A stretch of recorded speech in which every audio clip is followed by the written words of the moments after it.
El día de hoy vamos a ir al libro de Filipenses. El hermano Javier nos guió en esta lectura y voy a leer para ustedes este mismo pasaje. Y mientras llegan a Filipenses, queremos dar bienvenida a algunas personas que nos acompañan. Hermana Carmen trae a su hermana y a su cuñado. Sí es así, ¿verdad? ¿Cuáles son sus nombres, perdón? Víctor y Elvia. Un placer tenerles el día de hoy con nosotros. Que Dios les bendiga. Vamos al libro de Filipenses, por favor, al capítulo 3, versículos 4 al 14. Este es Pablo. Pablo ha hecho mucho ministerio cuando llega a este punto de escribir. Y de hecho Pablo está en la cárcel. Su situación no es fácil. Y eso es lo que él escribe en esa sección. Comenzando con el versículo 4. Aunque yo tengo también de qué confiar en la carne. Si alguno piensa que tiene de qué confiar en la carne, dice yo más. Circuncidado el 8º día, del linaje de Israel, de la tribu de Benjamín, hebreo de hebreos, en cuanto a la ley, fariseo, en cuanto a celo, perseguidor de la iglesia, en cuanto a la justicia que es en la ley, irreprensible. Pero cuantas cosas eran para mí ganancia, las he estimado como pérdida por amor de Cristo.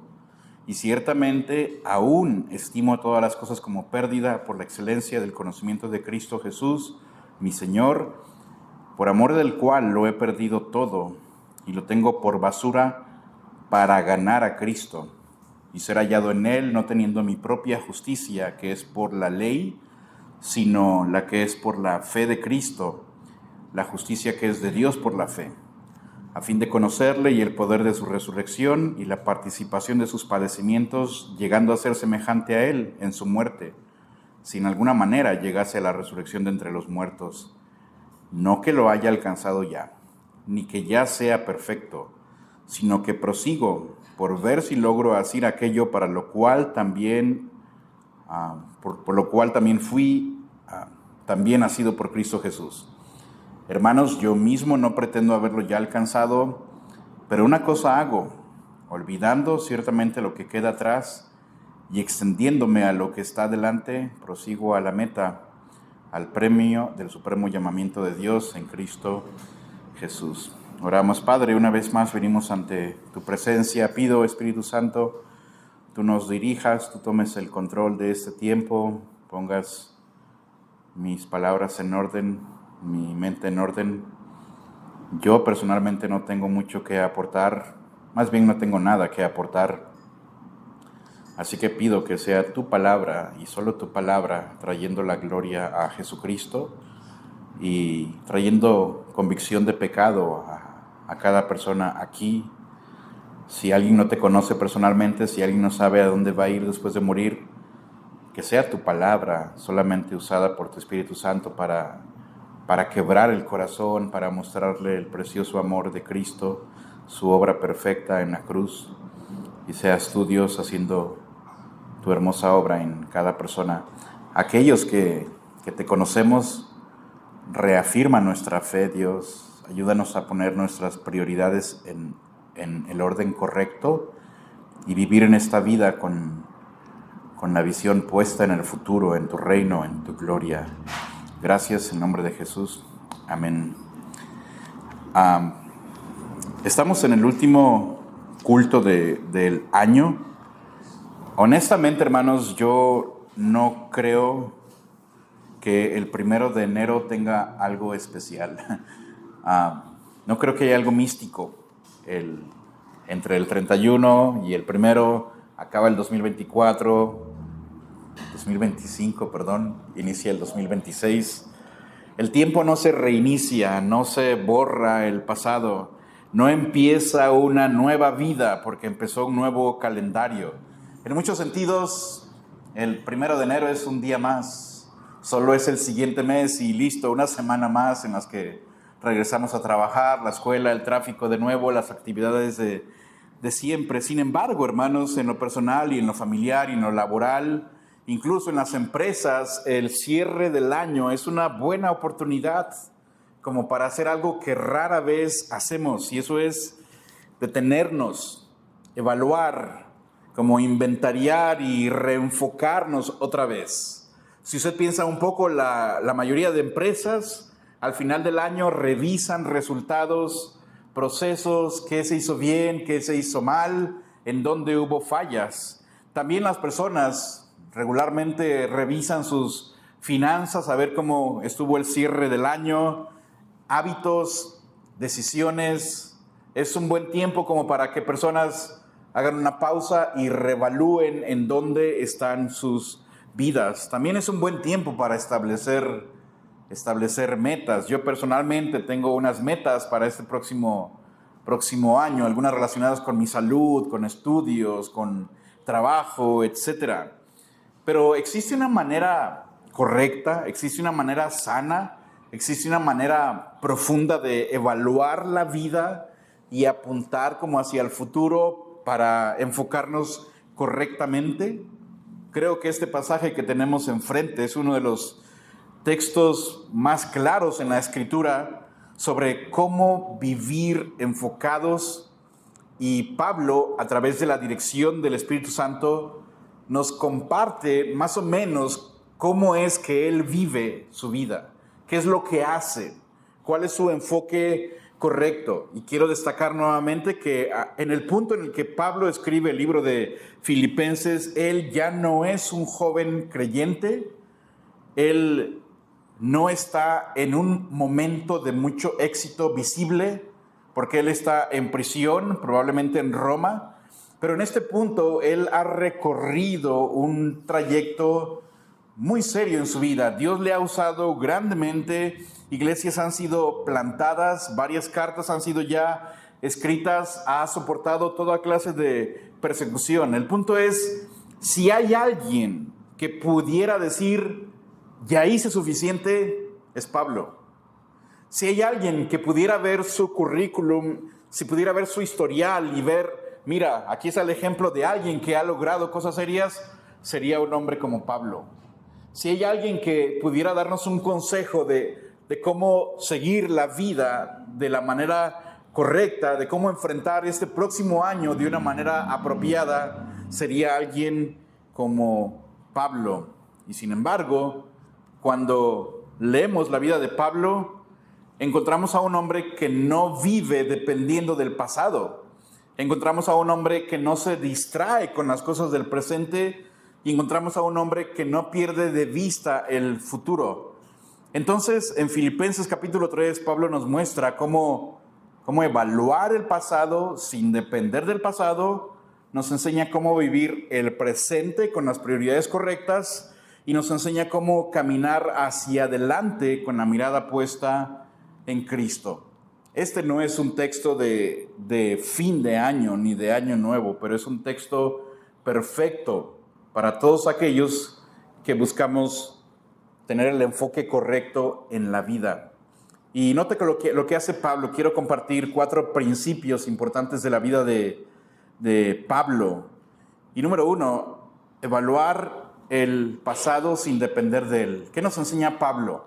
A echar un vistazo atrás a lo logrado, pero sin depender del pasado. Al fin de un año, hermanos, creo que es sano y creo que es útil poder echar un vistazo a las cosas que hicimos, pero con una actitud correcta para evaluar, replantear aquellas cosas que se pueden mejorar, aquellas cosas que hicimos mal y con las cuales ocupamos tener cuidado. Creo que es sano poder echar un vistazo a aquellas cosas en las que nos retrasamos, pero también algunas cosas que se hicieron bien y evaluarlas de manera correcta. Pablo es muy consciente de su pasado. Pablo no olvida lo que hizo en su vida. Pablo no le da la vuelta a lo que hizo en su vida anterior, pero lo ordena y lo evalúa, lo califica a la luz de Cristo. Y si usted y yo vemos a Pablo, este pasaje comienza como dando un historial de su vida. Comienza como presentándonos su currículum, como mira, ese soy yo y esto es lo que yo hice. Y él nos presenta en esa sección por lo menos 7 aspectos, 7 credenciales, 7 puntos allí importantes. Versículo 4, aunque yo tengo también de qué confiar en la carne. Bueno, si alguno cree que tiene algo de qué confiar en la carne, si alguno cree que ha hecho algo, él dice, yo más. Y él nos va a empezar a dar la lista.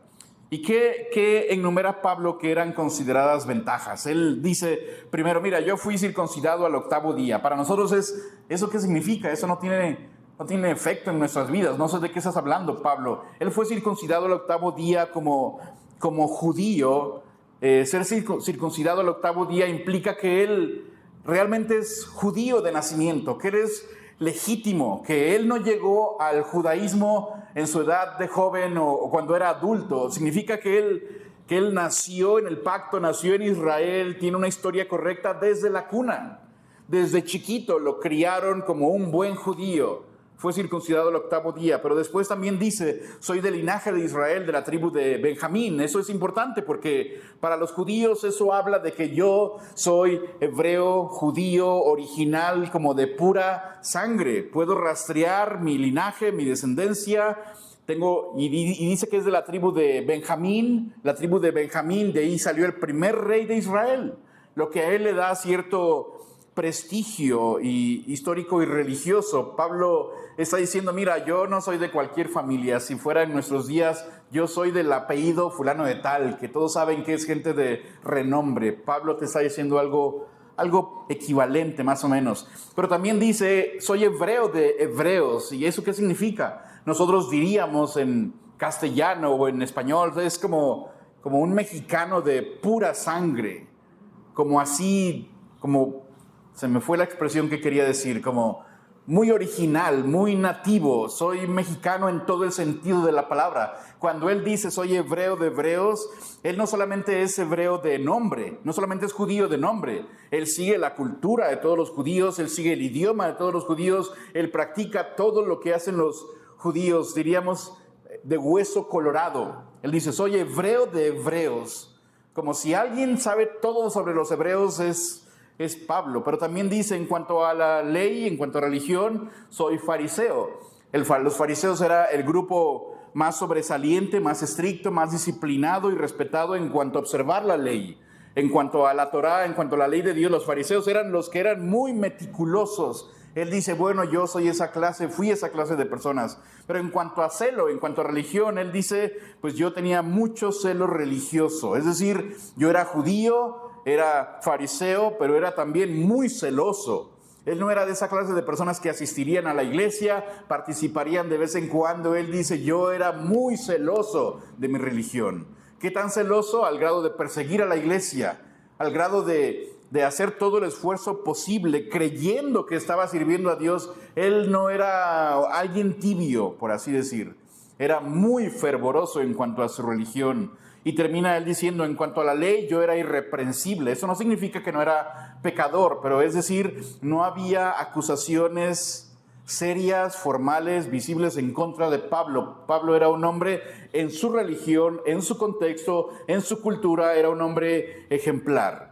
Para nosotros puede ser que su historial no es muy atractivo, pero para un judío presentar todo este historial era algo muy, muy bueno. Todos verían a Pablo, mira qué excelente reputación la de este hombre, buena disciplina, buena teología, buena intención. Su historial era muy bueno en la sociedad, pero después él hace un giro muy dramático. Si usted ve conmigo en el versículo 7, él va a cambiar y su lenguaje aquí es un lenguaje de contabilidad, de negocios, de finanzas. Versículos 7 y 8, pero cuantas cosas eran para mí ganancia, todo lo que acaba de darnos la lista, todo lo que para mí representaba ganancia, ¿qué dice el versículo 7? Las he estimado como pérdida por amor de Cristo. Y ciertamente aún estimo todas las cosas como pérdida por la excelencia del conocimiento de Cristo Jesús, mi Señor, por amor del cual lo he perdido todo y lo tengo por basura para ganar a Cristo. Todas las cosas que antes para mí eran motivo de gloria, ganancia, que valían mucho, ahora las he considerado como una pérdida, como algo sin valor. Humanamente hablando, eso es un choque muy duro. Decir, mira todo tu historial, te graduaste de tal lugar, tienes un doctorado aquí y acá. Él dice, para mí todo eso es una pérdida. Y él dice, lo he estimado. Y quiero destacar aquí, cuando él dice lo he estimado, él tomó una decisión consciente, definitiva, no fue emocional. Él dice, yo intencionalmente he visto mi pasado y yo lo he estimado como pérdida, como basura. Y él va mucho más lejos porque dice, y ciertamente aún estimo todas las cosas como pérdida por la excelencia del conocimiento de Cristo Jesús, mi Señor. Y note esto, él ve su pasado, no solamente las cosas malas, pero también su pasado, lo bueno, su pasado religioso, todo esto se pone como pérdida, porque hay una meta mayor y ese es Cristo. Y quisiera hacer un paréntesis aquí en este momento para aplicar algunas cosas importantes a nuestra vida. Aquellas personas que pueden evaluar su vida el día de hoy, si puedes echar un vistazo rápido en tu mente a este año 2025 que está terminando. Hay gente honestamente que le fue bien.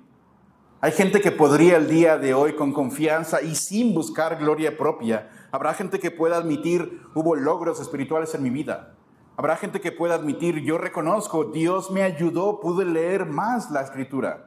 Hay gente que sin vanagloria podría decir, creo que aumentó mi vida de oración y eso es algo muy bueno. Creo que aprendí mucho este año. Creo que tuve la oportunidad de poder servir en esta otra área diferente en mi vida. Creo en mi vida, por la gloria de Dios, que hay crecimiento visible. Hay gente el día de hoy que repito, sin buscar la gloria propia, podrían decir, mi carácter mejoró este año. El año pasado yo era una persona que me enojaba de todo, era una persona que deseaba las cosas de otras personas. Dios me ayudó y ahora nuestro matrimonio está mejor, ahora estoy mejor con mis hijos, ahora puedo tener mejor comunicación con mis hermanos.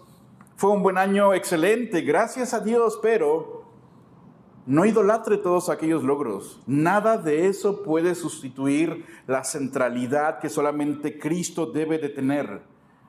Todo lo que se logró, muy bien, hermanos, excelente, gloria a Dios, gracias a Dios. Pero no podemos ver lo que ya se logró y depender de lo que ya se logró como para a partir de ahora relajarnos y decir, bueno, el año pasado serví demasiado, ahora puedo como bajar el ritmo. No se puede, no se debe, es peligroso de hecho. Gracias a Dios por las cosas que se hicieron, pero el enfoque, hermanos, no está en las cosas que hicimos. El enfoque está en la persona que debe de recibir toda la gloria y ese es Jesucristo. Carlos Spurgeon dice que muchos cristianos viven mirando como a un espejo hacia las cosas que quedaron atrás. Y como estamos tan enfocados en lo que ya hicimos, dice Spurgeon, chocamos con el presente. Gracias a Dios por todo lo que se logró. Gracias a Dios gente pudo venir a la iglesia. Gracias a Dios nos permitió aprender más de la Escritura. Gracias a Dios si tu familia pudo orar más. Gracias si pudieron tener un devocional. Gracias que hubo más oportunidades de servir. Gracias a Dios. Pero no podemos ver al pasado y descansar ahora. Pero también habrá muchos que el año que está terminando fue un año malo. También hay que reconocer que para algunos fue un año de fracasos, de caídas, de culpa. Algunos están terminando el año y lamentándose porque no pudieron leer la palabra de Dios como realmente se debía de haber hecho. Habrá algunos que podrán ver este año que termina y decir, este año fue peor. Ahora tengo más problemas con mi familia, ahora mi carácter está peor en vez de haber mejorado. Leí menos la Escritura de lo que leí el año anterior. Para muchos, mira, en realidad me estanqué. No hubo crecimiento en mi vida. También hay un mensaje aquí importante. No podemos permitir que los fracasos del año, que los fracasos anteriores en nuestras vidas definan lo que tenemos ahora enfrente. No podemos permitir que el pasado defina quiénes somos. Necesitamos dejar todo en manos de Dios, pedir perdón, arrepentirnos y no pensar, ni modo, estoy destinado al fracaso, ni modo, no puedo mejorar, ni modo, mi carácter es así, no puedo hacer ningún cambio. El hecho de que hubo algunos episodios turbios en nuestra vida, hermanos, no nos descalifica por completo para servir a Dios, para crecer, para mejorar en tu comunión con Dios. El pasado es un buen maestro, pero es un pésimo amo. Te da lecciones muy duras de lo que no hiciste y de lo que sí hiciste, pero si nos detenemos demasiado en el pasado, nos va a encadenar, nos va a hacer sentir cómodos de que ya no necesitamos hacer más, de que ahora hay que dar la oportunidad a otras personas a que sirvan. Si nos detenemos demasiado a ver los fracasos, nos van a impedir hacer algo ahora por Dios. El punto principal de Pablo es que él no depende de lo que fue, no depende de lo que logró, no depende de lo que perdió, depende de aquel que lo alcanzó. Todo se trata de Cristo y el punto principal de Pablo aquí es que al final Cristo es lo más importante. Cristo es más valioso que cualquier logro que hayas obtenido este año. Y Cristo es más grande que cualquier fracaso que hayas tenido este año. Y la exhortación el día de hoy, al ver a Pablo, es evaluar el pasado, pero sin depender de él. Gracias a Dios por todo lo que se logró. Y por lo que no se logró, pues Dios, ayúdame a que ahora pueda ver al presente de manera correcta. Si hubo cosas buenas, gracias a Dios. Pero no relajarme, no descansar y no pensar, bueno, ya hice demasiado, no. ¿Qué más hace Pablo? En segundo lugar, reordenar el valor de las cosas. No solamente ver al pasado, pero con sobriedad, pero reordenar el valor de las cosas. Versículos 8 y 9. Y ciertamente aún estimo todas las cosas como pérdida por la excelencia del conocimiento de Cristo Jesús, mi Señor, por amor del cual lo he perdido todo y lo tengo por basura para ganar a Cristo y ser hallado en él, no teniendo mi propia justicia, que es por la ley, sino la que es por la fe de Cristo, la justicia que es de Dios por la fe. Después de ver el espejo retrovisor a lo que ya hicimos, Pablo regresa al presente. Las cosas que hice, las cosas que fui, listo, están atrás. Cristo es el centro de todo. Eran para mí antes ganancia, Pablo dice, las he estimado como pérdida. Pero mire el versículo 8, y dice, y ciertamente aún, todavía, en este punto, él dice, todavía, antes consideré pérdida, todavía ahorita la sigo considerando como una pérdida. Esto no es solamente una decisión sobre lo que ya pasó, pero una decisión sobre el presente y el tiempo que Dios nos conceda vivir. El enfocarnos correctamente en lo que es correcto. ¿Sabe? De manera muy sencilla, muchos creyentes fracasamos no por herejías doctrinales. Son importantes, claro que sí. Muchos creyentes fracasamos no por un descuido en un mal hábito. Los cristianos fracasamos por un desorden en los afectos cristianos. Tenemos mal nuestras prioridades. Los cristianos fracasamos no porque no entendimos Romanos. Fracasamos porque nuestras prioridades están todas desordenadas y Cristo está en el último lugar. Si hay espacio para Cristo, le damos lugar. Y empezamos a fracasar en todas partes. Note a Pablo, él dice, ciertamente aún estimo todas las cosas como pérdida. ¿Y cuáles son todas las cosas? Él primero habló de su trayectoria, pero él está diciendo, lo que vivo ahorita todavía lo considero como una pérdida. ¿Cuáles son todas las cosas? Creo que por el contexto, Pablo no está hablando de pecado. Pablo está hablando de cosas legítimas, de cosas necesarias y aún de cosas sanas y aún de cosas que glorifican a Dios. Entre ellos está su ministerio, conocimiento, reputación, logros espirituales, comodidad. Podríamos pensar en seguridad financiera, salud. Nada de esto es malo. No son cosas inútiles, son cosas que ocupamos. El problema es la prioridad que tienen en nuestra propia vida. El tema, hermanos, no es qué cosas hice ni qué cosas haré este año, sino qué posición ocupan en mi vida el día de hoy y qué lugar ocupa Cristo en mi vida el día de hoy. Eso es delicado, hermanos, pero lo puedo decir con confianza. ¿Sabe que aún nosotros podríamos tener el enfoque equivocado? Por ejemplo, a mí me gusta la música y disfruto tocar con los muchachos. Pero si nos descuidamos, podríamos poner el ministerio de la música aún encima de Cristo.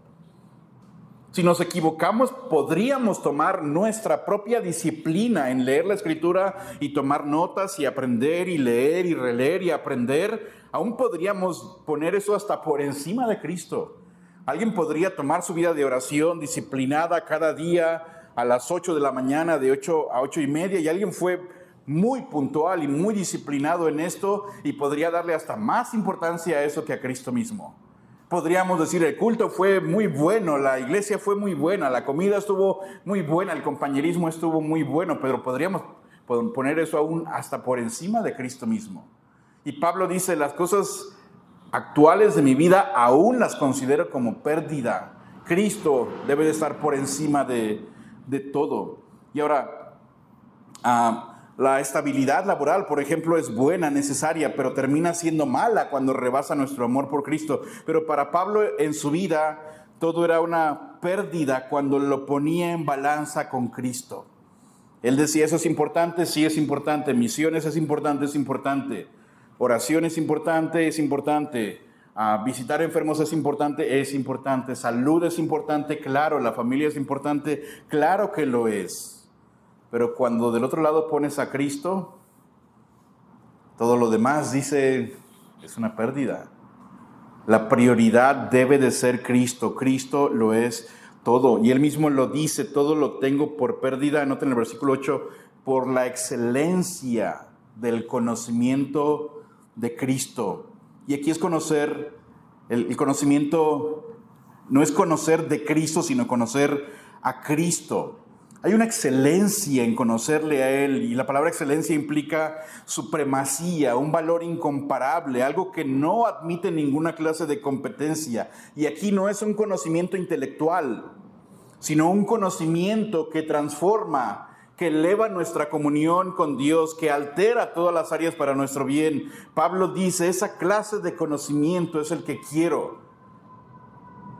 Y a la luz de ese conocimiento, en contraste con ese conocimiento, todo lo demás resulta irrelevante. Jesucristo lo dijo en Juan 17, y esta es la vida eterna, eso es lo bueno, eso es lo mejor, eso es lo excelente, que te conozcan a ti y al único Dios, a Jesucristo, al único Dios verdadero y a Jesucristo a quien has enviado. Pablo tiene sus prioridades muy, pero muy claras.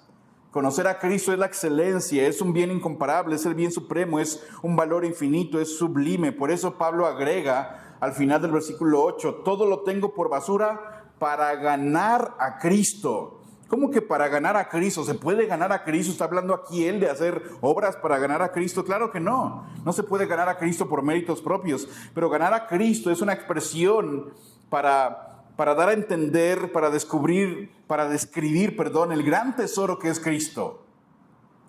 Comparado con Cristo, todo lo demás es basura. Ganar a Cristo es una expresión para hablar del gran tesoro que es Cristo. Él es el premio del supremo llamamiento. Cristo es ese tesoro que un hombre, en las parábolas, un hombre encuentra un tesoro de gran valor, y cuando lo encuentra, vende todo lo que tiene en su vida para adquirir ese gran tesoro. Cristo es esa perla de gran precio que un hombre encuentra y vende todo, absolutamente todo, entrega todo porque encontró algo supremo, algo invaluable. Pablo dice, Cristo es ese tesoro. Por ganar a Cristo, todo lo demás termina en segundo plano. No hay meta, hermano, más grande en la vida que conocer a Cristo, vivir por Cristo y para Cristo. Hermanos, la exhortación es muy simple aquí. Ordenar nuestras prioridades. Cristo es el tesoro más grande. Cualquier otra meta, por más buena que sea, cualquier otro propósito, tiene que fluir de Cristo y para gloria de Cristo. Todo lo demás, por más bueno que sea, sin Cristo es basura. No tiene valor eterno. Y sabe que Pablo, la palabra basura aquí, algunos la traducen como estiércol, como desecho.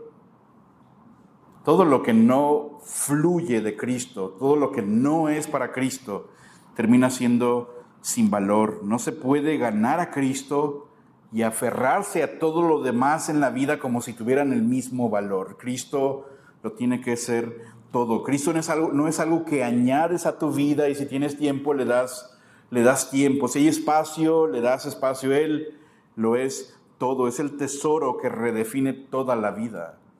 ¿Qué hace Pablo? Voltea hacia atrás y dice, pues gracias a Dios, pero pues quedó atrás. Pablo ve su presente y su prioridad es Cristo, la excelencia de conocerle a Él, el ganar a Cristo, las prioridades correctas. Y yo sí quiero animarle, hermanos, con mucho amor.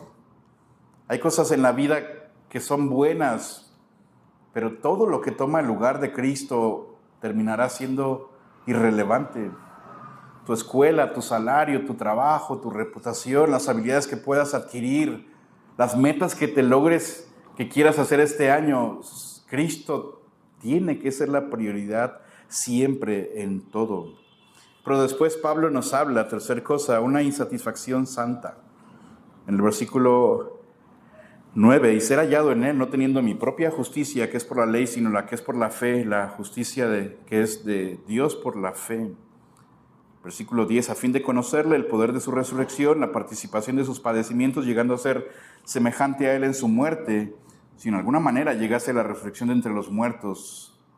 El 12, no que lo haya alcanzado ya, él dice, no lo alcancé ya, ni que sea ya perfecto, sino que prosigo para ver si logro hacer aquello para lo cual fui también nacido por Cristo Jesús. Hermanos, yo mismo no pretendo haberlo ya alcanzado, pero una cosa hago, olvidando ciertamente lo que queda atrás, extendiéndome a lo que está adelante, prosigo a la meta, al premio del supremo llamamiento de Dios en Cristo Jesús. El versículo 9, y no voy a entrar demasiado en detalle aquí porque es un tema para otra ocasión, el versículo 9 habla de justificación. Y Pablo da muy buenos discursos, muy ricos, muy robustos en cuanto a justificación en Romanos. Pablo básicamente dice, no mi propia justicia, la justicia de Cristo por la fe. Y Pablo en sus cartas habla constantemente de la seguridad del creyente. No hay ninguna condenación para los que están en Cristo. En Romanos 4, nada nos puede separar del amor de Dios que es en Cristo Jesús. Ok, allí estamos bien. Tu posición es segura porque depende de Cristo y no de ti. Pero luego, en el versículo 12, Pablo dice, bueno, yo no lo he alcanzado, ni soy perfecto, pero prosigo a ver si logro alcanzar, a ver si logro asir aquello para lo cual también yo fui asido por Cristo Jesús. Suena un poco confuso aquí, pero necesitamos entender qué es lo que está pasando aquí. Pablo dice, yo no lo he alcanzado. ¿Qué es lo que no ha alcanzado? La salvación no se refiere a eso. Él dice, no lo he alcanzado. ¿Qué es lo que no ha alcanzado y él quiere todavía alcanzar? Versículo 11 y 12, 10 y 11 nos dice, a fin de conocerle el poder de su resurrección, la participación de sus padecimientos, llegando a ser semejante a él en su muerte, si en alguna manera llegase a la resurrección de entre los muertos.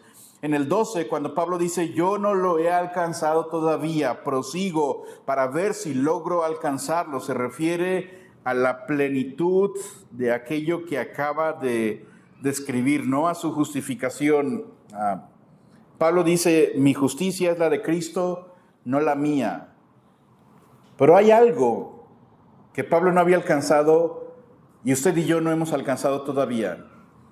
El conocimiento pleno de Cristo, la conformidad total a su imagen, la resurrección final y la glorificación, la madurez perfecta sin pecado. Pregunta seria para cada uno de ustedes, el día que usted fue salvado por Cristo, ¿ese día entendió todo? No. El día en el que usted, por la gracia de Dios, fue rescatado de pecado, transferido de muerte a vida eterna, ese día usted ya tuvo su mente limpia y su boca ya fue limpia y ese día dejó de pecar. No. Ese día usted ya fue formado así a la imagen de Cristo y vimos a este varón y decir, Alejandro Galaviz, a partir de ese día, mira, ya es como Cristo. No. Nos queda un recorrido muy largo hasta que lleguemos con el Señor. Y es de lo que Pablo está hablando. Él le está diciendo, yo sé que soy justo en Cristo, tengo la justicia de Cristo, no la mía.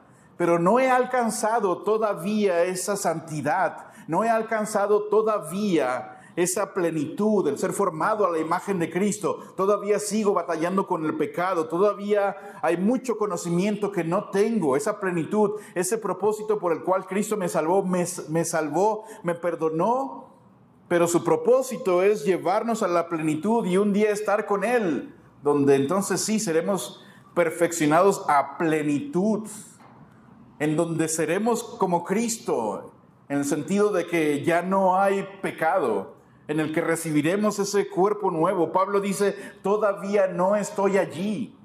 Y hay una inconformidad en él, que es una inconformidad real. Y él dice, como no le ha alcanzado, entonces prosigo, porque lo quiero alcanzar. Note que hay en él una inconformidad, un vacío, un hueco. Los puritanos llaman a esto, esta inconformidad santa, que Dios pone en usted. Sí, se ha logrado algo bueno, pero como que falta algo todavía. Y eso de hecho es algo sano de parte de Dios, es algo santo en crear en el creyente ese deseo de buscar más y más. Alguien puede leer la Escritura y tener buen entendimiento, pero el Señor crea de manera santa y de manera sana esa inconformidad. Y es lo que Pablo dice, yo no lo he alcanzado. No estoy allí todavía. Sé que soy justo delante del Señor, pero prosigo, y me gustaría detenerme un poquito en la palabra proseguir, porque habla de mucha actividad. La palabra de Pablo, proseguir, no habla de caminar nada más. Se trata de perseguir. Es la misma palabra que se usa para la cacería, de que alguien persigue una presa y están persiguiendo y siguen buscando. Justamente a media semana, parientes de mi esposa por ahí lograron a capturar un venado, le dispararon y encontraron un rastro de sangre, pero se les escapó en la noche. Lo dejaron, al día siguiente regresaron muy temprano siguiendo sus rastros y lo encontraron y el venado se levantó y siguió corriendo. Proseguir es la idea de perseguir sin parar, de sigues y sigues y sigues, estás cansado pero todavía persiguiendo. La misma palabra proseguir que usa Pablo aquí es la misma que él usa cuando habla de cuando él perseguía a los cristianos. Era una persecución encarnizada. Consiguió documentos, investigó dónde estaban y hasta los sacaba de sus casas y no tenía ninguna misericordia de ellos. Es la misma actitud, pero ahora al revés. Ahora él usa esa pasión, esa entrega para seguir a Cristo, para ser formado más y más a la imagen de Cristo. Es la misma palabra que usa Romanos 14, 19. Así que sigamos, prosigamos, persigamos lo que contribuye a la paz y a la mutua edificación. Es la misma palabra que usa 1 Corintios 14, 1. Seguid, proseguid, perseguid, cazad el amor. Una persecución que no descansa. La misma palabra en 1 Timoteo 6:11. Huye de esas cosas y sigue la justicia, la piedad, la fe, el amor. La vida cristiana, hermanos, no es pasiva. La vida cristiana no es para venir, sentarse, listo.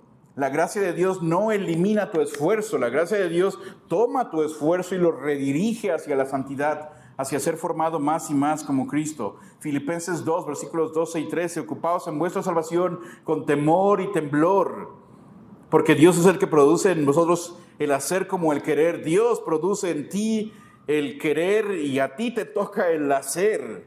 Él produce en mí. Yo quiero ser más formado como Cristo. Ok, ¿cuál es tu papel? ¿Cuál es el mío? Esa insatisfacción santa. Yo necesito más de Dios. Hubo cosas buenas en este año, no fue suficiente. Necesitamos más y más, y es lo que Pablo persigue de nuevo. Note que él corre, él prosigue, él persigue, él se esfuerza, no para ser aceptado, pero precisamente porque ya fue aceptado, porque ya fue rescatado por el Señor. Entonces aquel creyente, aquel que entiende, yo fui comprado por un gran precio, entonces ahora su papel, su responsabilidad es esa actividad, esa alinearse con el propósito de Cristo y buscar intencionalmente la santidad. Pablo corre no para ser tomado por Cristo, sino porque ya fue tomado por Cristo. Para eso fue llamado. Y él, con humildad, él dice: yo no he llegado, no lo he alcanzado, en Filipenses 3:13. Y esto lo dice Pablo, que es Pablo, con su reputación y todo lo que él hizo. Dice: yo no he llegado allí. El creyente más avanzado, hermanos, el creyente más maduro es el que tiene mayor conciencia de cuánto le falta aún. El cristiano maduro es aquel que entiende: no, estoy muy lejos todavía.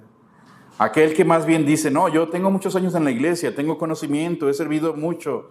Esa es una situación peligrosa. Pablo mira su propia vida, reconoce: no he llegado. Pero después tenemos un punto más en la vida de Pablo, y es la perspectiva en lo eterno. Y vamos a ir a un versículo que no vimos antes, pero en Filipenses 3:20, muy conocido por todos: mas nuestra ciudadanía está en los cielos, de donde también esperamos al Salvador, al Señor Jesucristo. ¿Cómo podemos ver hacia el futuro y tener el enfoque correcto? Repasamos con Pablo: ver el pasado y no depender de él. Fue bueno, fue malo, gracias a Dios. Fue malo, Dios ayúdame. Pero no estar atado al pasado. Segundo, ¿qué más hizo Pablo? Su enfoque es correcto. Aún el día de hoy estimo todas las cosas como pérdida. Cristo es el mayor tesoro, Cristo lo es todo. Mi trabajo tiene que estar dependiendo de Cristo. Mi escuela depende de Cristo. Mis finanzas, todo fluye de Cristo y para Cristo. Él lo es todo. Pero después había en él esa insatisfacción santa, correcta. Y uno más, él vivía con la mirada puesta en la eternidad. Pablo, después de esta sección, cuando él dice: prosigo a la meta, el premio del supremo llamamiento de Dios en Cristo Jesús, note lo que dice en los siguientes versículos. Así que todos los que somos perfectos, y no habla de una perfección absoluta, pero está hablando de los creyentes maduros, los que están siguiendo a Cristo, todos los creyentes debemos de sentir lo mismo. Y si hay otra cosa, el Señor lo va a revelar. Versículo 16, pero en aquello que hemos llegado, sintamos una misma regla, sintamos una misma cosa. Pablo viene hilando el mismo discurso. Seguir a Cristo. Hermanos, sed imitadores de mí. En otro pasaje dice, porque yo sigo a Cristo. Él no está atrayendo la atención a sí mismo. Y mirad a los que así se conducen, según el ejemplo que tenéis en vosotros. Él está de manera sana y de manera correcta animando. Mira, ve mi ejemplo, ve otros creyentes maduros. Hay que seguir ese ejemplo. Pero después llega el 18 con una parte tensa, porque por allí andan muchos. Y el contexto es la iglesia, el contexto es gente relacionada con la fe. Allí en ese ambiente hay muchos, de los cuales dije muchas veces, y aún ahora lo digo llorando porque le pesa mucho, son enemigos de la cruz de Cristo. Y versículo 19, el fin de los cuales será perdición, cuyo Dios es el vientre y cuya gloria es su vergüenza. Solo piensan en lo terrenal. Y aquí una pausa. Pablo entonces voltea a ver a un grupo que están 100% enfocados en las cosas de este mundo. Su vientre, su deseo, su gloria son ellos mismos. Las cosas de este mundo nada más, sus prioridades son prioridades de este mundo. Pero después el versículo 20, más nuestra ciudadanía está en los cielos. Aquí Pablo hace un giro muy grande. Aquí el contraste y el giro glorioso. Pablo está diciendo, ellos viven así, pero nosotros no. Ellos viven enfocados en las cosas de este mundo, pero nosotros no. Pablo usa este lenguaje. Ustedes viven aquí, pero pertenecen a otro reino. De hecho, Pedro nos había dicho lo mismo, que nosotros aquí somos peregrinos, extranjeros, estamos de paso. Nuestro trabajo no es involucrarnos en los negocios de este mundo, en los hábitos de este mundo, porque estamos aquí de pasada. Lo que hace Pablo entonces es reenfocarnos, a tener a Cristo como prioridad, a esa insatisfacción santa, pero ahora la manera correcta es que mires hacia arriba, hacia el futuro. El Señor va a regresar y cuando Él regrese va a cambiar nuestra humillación en gloria. Una de las mejores maneras de tener metas, de tener las prioridades correctas, no es huir del mundo, pero vivir distinto al mundo. No puedes salir de este planeta, pero aún entender aquí, yo no pertenezco. Mi ciudadanía verdadera, mi identidad verdadera está allá arriba, buscar las cosas de Cristo. Hemos nacido de nuevo, hemos resucitado con Él. No hacer nuestras prioridades aquí, no confundir este lugar con nuestro hogar. Del cielo esperamos a nuestro Señor Jesucristo. Y cuando la Biblia siempre que habla de esperar el regreso de Cristo, nunca es esperar de brazos cruzados. Nunca es esperar pues que Él venga. Esperar siempre involucra trabajar, sufrir, perseverar, servir. En Lucas 19, ocupaos en los negocios de vuestro Señor hasta que Él venga. La prioridad de Pablo, y si puedo decirles de manera sencilla, todo lo que usted planea hacer en el próximo año, metas financieras, metas de salud, metas con su peso, metas con su dinero, metas de lo que sea, con la mirada en lo eterno. De ahí viene el Señor.